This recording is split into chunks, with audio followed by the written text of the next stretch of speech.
You ask Tiger to solve. This deals with linear equations with one unknown. The final result is x equals -2. Let's solve it step by step. Group all x terms on the left side of the equation. Subtract 3x from both sides. Group like terms. Simplify the arithmetic. Group like terms. Simplify the arithmetic. Group all constants on the right side of the equation. Add 5 to both sides.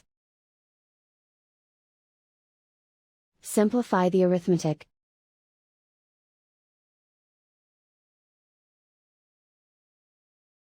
Convert the x into a positive number.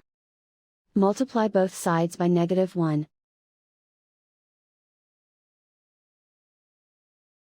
Remove the ones.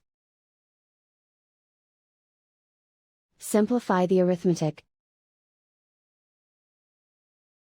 And so the final result is x equals -2.